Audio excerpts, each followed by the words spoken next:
Hi, and welcome to the Pink Sheep Tales podcast. Pink Sheep Tales? What's this all about, I hear you ask? Well, the name is based on the old saying, black sheep of the family, and tales, T-A-L-E-S, is a play on words because we'll be hearing people's life stories. So through this podcast, I'm so excited to be able to share these remarkable stories from inspirational children and adults with you. These everyday people are building amazing businesses, excelling in their careers, exceptional in their industries, choosing unique career paths, and all in the name of living their best life. My goal is to encourage listeners to follow their passions and be inspired by our pink sheep who have and are doing just that. So let's do it. Let's open the gate and hear this week's Pink Sheep Tale.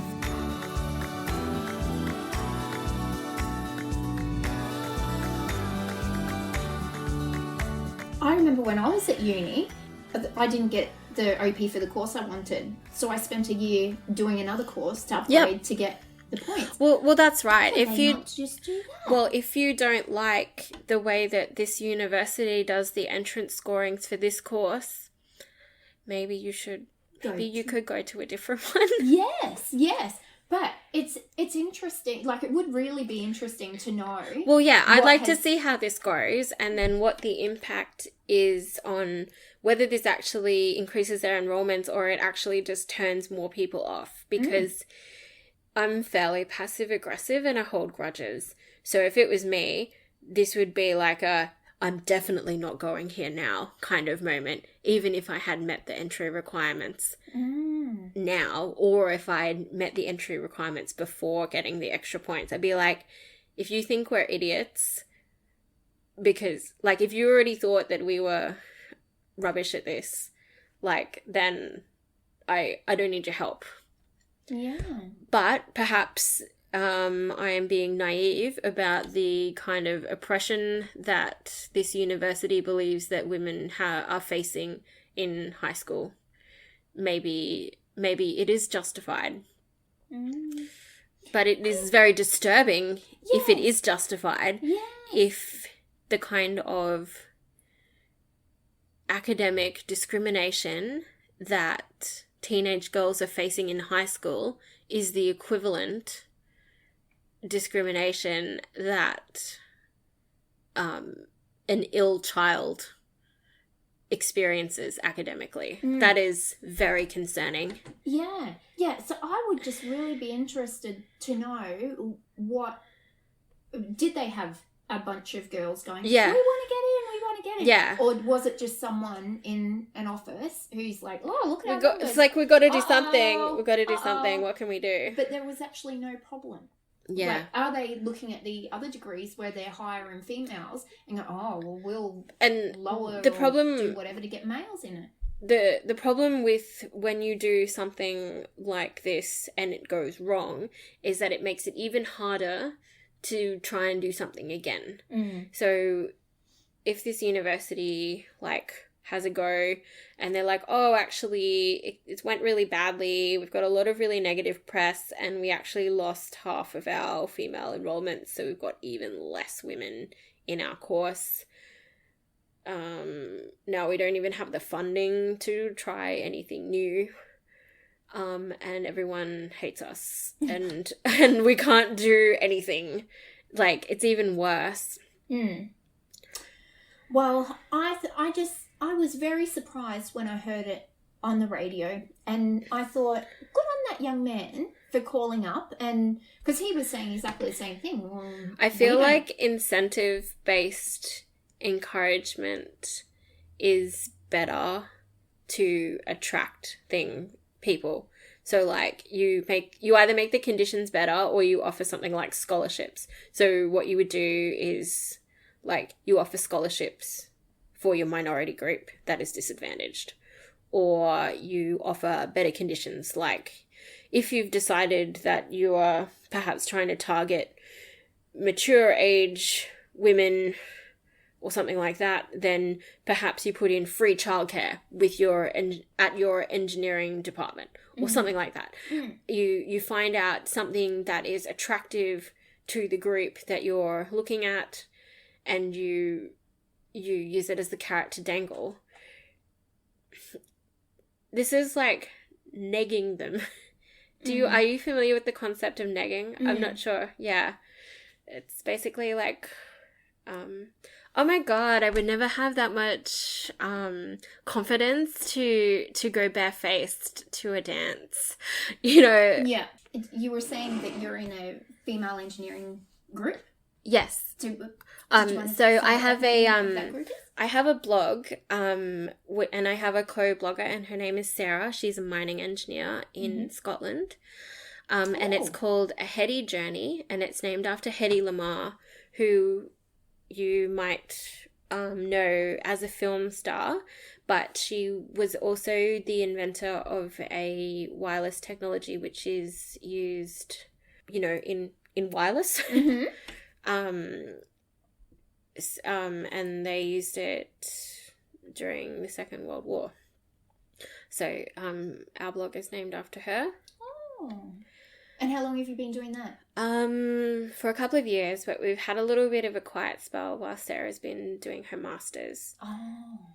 And what made you two decide to do that? Well, we used to work together, and then we found that, and we used to live together, but then Sarah moved overseas and I'm still in Brisbane, and we're like, oh, it'd be really nice to like do things together like we used to, because like we used to both play violin and we used to like do a lot of stuff together, you know, like because we lived together, and we're like, it'd be really nice to like do something together. I'm like, oh, maybe we could like both read books and then talk about, you know, like we could have a book club. And she's like, no, let's start a blog. And I'm like, yep, okay. Yeah. And she's like, and the premise of it is, we were kind of like targeting more like, there's a lot of support for early graduates, and there's a fair bit of stuff for kind of like mum engineers, but we're kind of like the in-between, so we're like not really young, we don't have children, we're kind of like the sort of professional middle range. So it was just we just blog about things that interest us and relate to you. Yeah, so Sarah tends to write a lot of like cool stuff about technical things.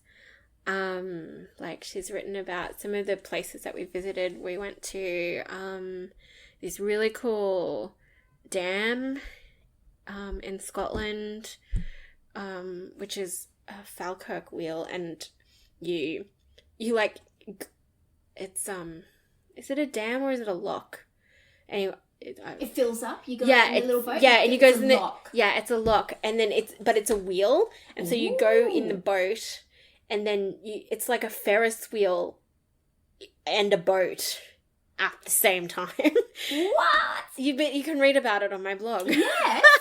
So hold on, I'm picturing sailing up in the boat. Well, it's not really sailing. It's a barge more so. It's not really sails. Let's make it glamorous. Sailing. We're sailing. And then you boat gets into the little compartment, and then you go on this wheel to there go. Water coming to the sides. Yeah, and then you like to go up to the next level. Yeah, and to keep going.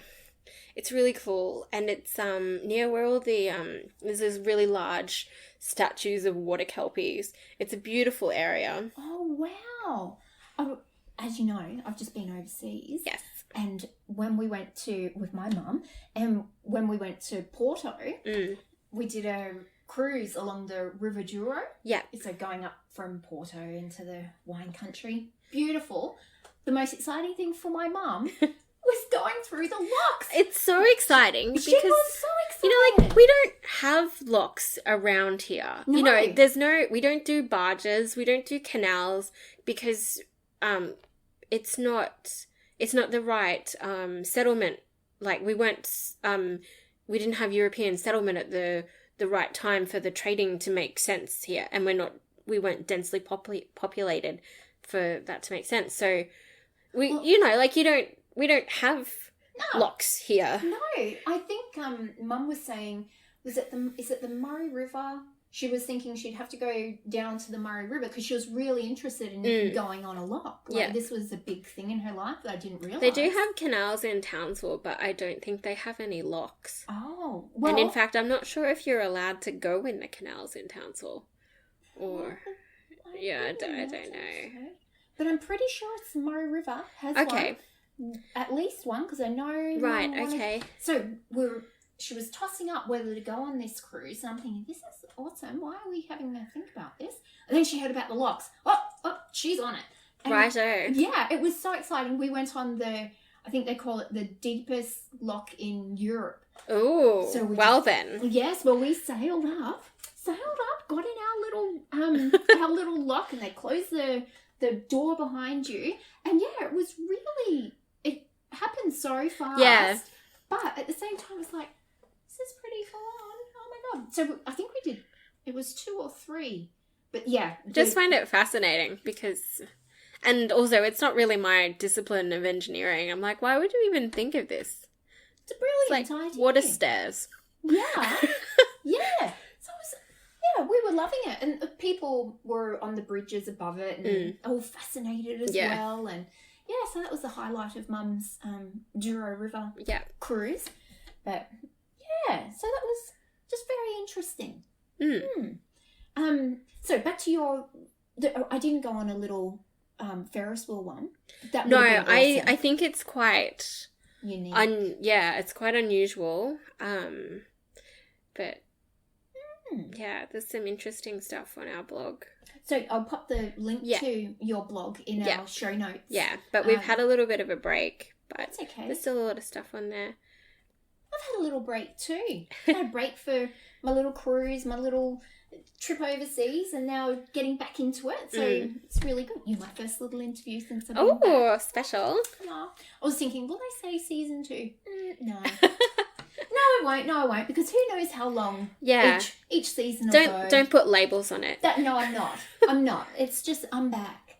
Yes. So what else can we have a chat about? What else is happening? We've got our Hello Kitty nails. Hello Kitty nails. So can you see yourself staying in this career for the rest of your life? So I went on like a little tangent for a while because I was working in a project where I was doing mostly research instead of design. And then I did a little bit where I kind of thought maybe I'd like go into marketing and commercial, because I got like excited by the like glamour, but it's not actually as glamorous as I thought it was.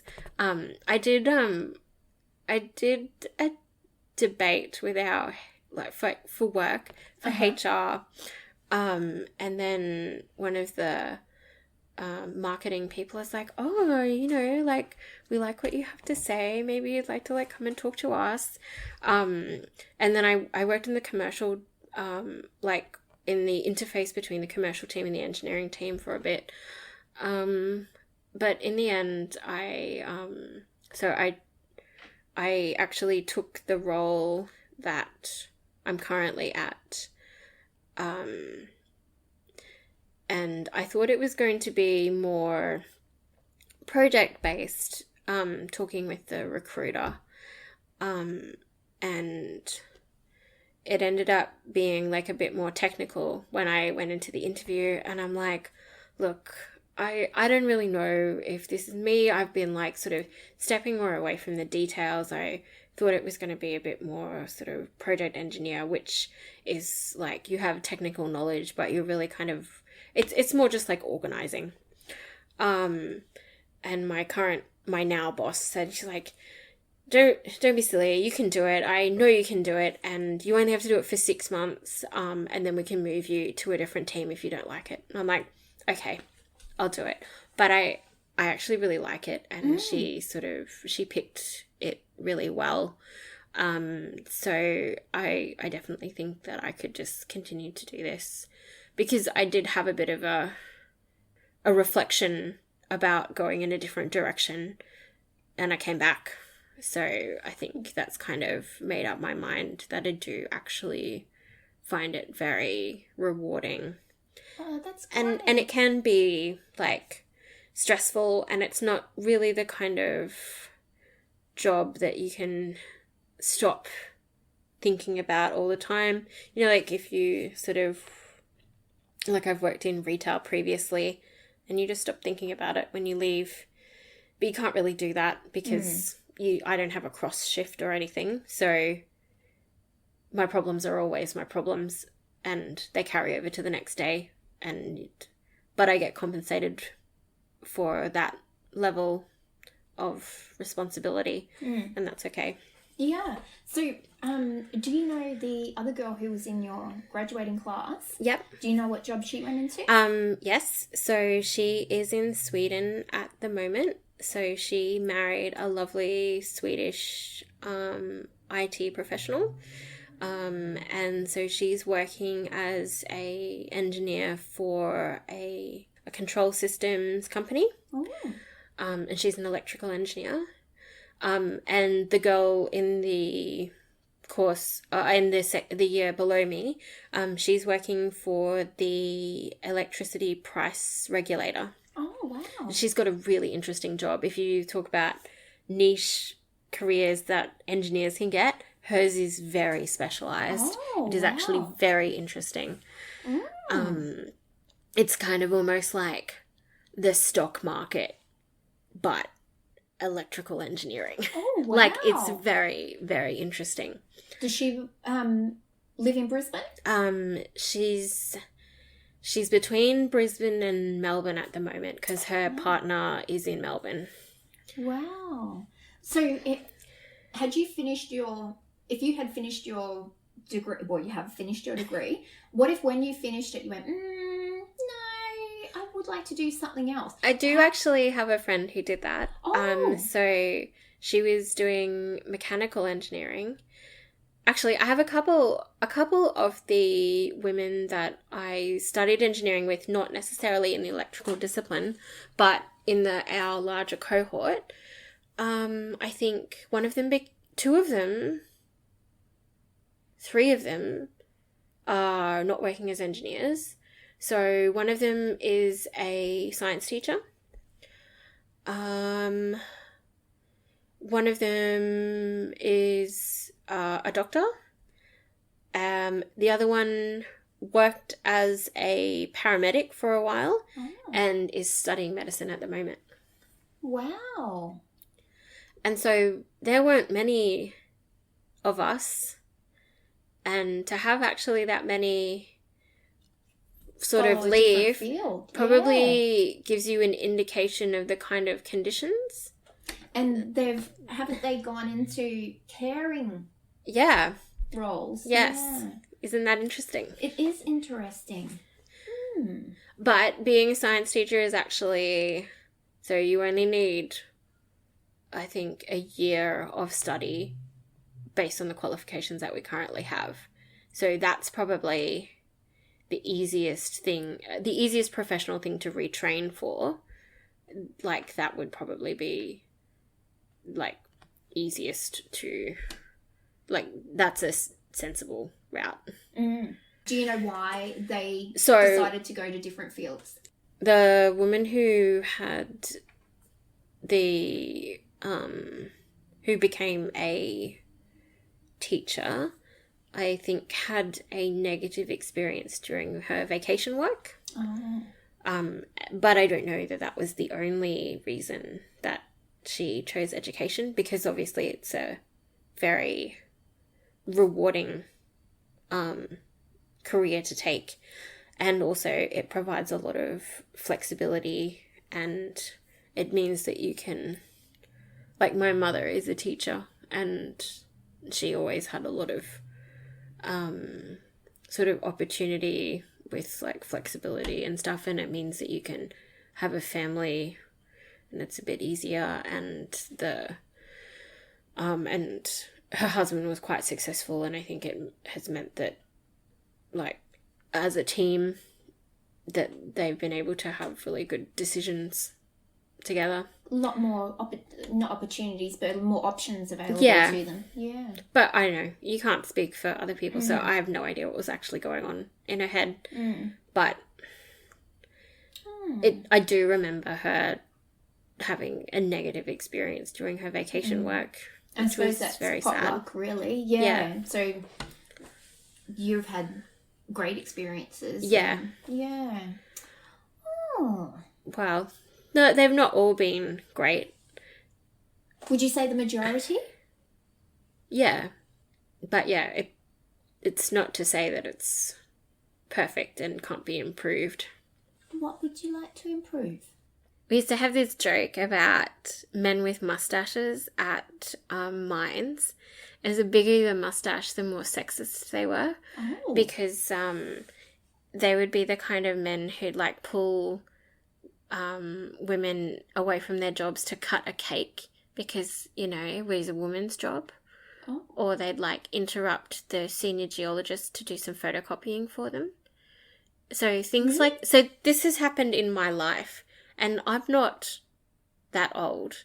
So you remember when I was saying, I thought that feminism was over. I thought it was passé. I thought the bra burning, it's done. I thought it was done. And then to find that there were still men out there who actually believed that women were the people who had to prepare food in a workplace, even though they were paid to be geologists. It just blew my mind. Oh, wow. I just thought it was crazy. Yeah. I was astounded. And so, But did these women go and do the food preparation? Yeah, because these are the people who are the managers. Oh. And you got to do what your manager says or you get fired. Oh, no. And it's not just about, and you see things like, you see, what's her name? Sheryl Sandberg or something, and she's got, the feminist rhetoric. It's you got to lean in, for your opportunity. But if you lean in anymore, you're going to fall over. We can't just, victim blame, people who have to put up with sexist colleagues because you either put up with it or you suffer the consequences. And usually the consequences are things like people don't like you, people don't see you as a team player, people think you're making trouble, and people don't want to promote you. And at some point, the personal cost will outweigh the concept of the greater good, and you'll be like, maybe I will just cut the damn cake because I would like to get a raise this year so that I can go on a holiday away from this hellhole. Oh gosh, I just can't. Yeah, so unbelievable. it's stuff like that. I find the rail industry is not so much like that, although I did hear of something where somebody got drunk at an industry event and yelled at some other woman that she only got her job because she was a girl. And that was a bit unfortunate as well. Yeah. Just anecdotally. Yeah, it is odd that it's still something people talk about, male and female. Yeah. It is very, very strange. So what is on the cards for tonight? Well, it's the full moon, and I live in, so I don't know if you know that this apartment that we're sitting in, it's called Sky Fortress. Oh. Because it is a sky fortress. It certainly is. It's on the 19th floor, and the reason I live here is because I had an unpleasant visitor who used to knock on my window at random times of the night in my previous apartment, which was on the ground floor. So now I live in Sky Fortress, where the only people who can knock are superheroes, and they are most welcome to visit anytime. So I am going to sit on the roof next to the pool and look at the full moon in a sort of semi-witchy way. Yeah, well, I think it'll be really lovely because it's warming up. Yeah. It's getting a little cool in the evening still, but you got with your sneaky hot chocolate. Yeah. Yeah, and it's a beautiful apartment and beautiful apartment building. Yes, So I really like it here. Yeah, you'll have a great night. Aww. Well, Yvette, thank you so much. That's for all right. having our little chat and... Thanks for listening to my rants. Oh, it was great. No, it's not a rant. It's everyone. It's interesting to hear everyone's opinion, and this is a field that I don't know much about, and you've let me in on a few things while we've been socialising or doing work and things like that. So it was really interesting, and it was just great that, or it wasn't great, but that this degree had made some news this week. So it was interesting to hear your view on it and your experiences in the education system and the workforce. So it's brilliant. All right. Thanks so much, Yvette. Thank you. Bye.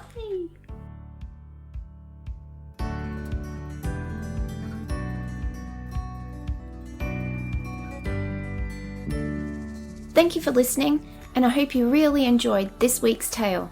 Let me now invite you to pop over to our Facebook group called Pink Sheep Tales Podcast, and there you can stay up to date with all the exciting news from our pink sheep. You can also find myself at OCD, Organising, Cleaning and Decluttering Specialists on Facebook or on my website ocdpro.com.au. Well, I'll catch you back here next week. Until then, enjoy yourself.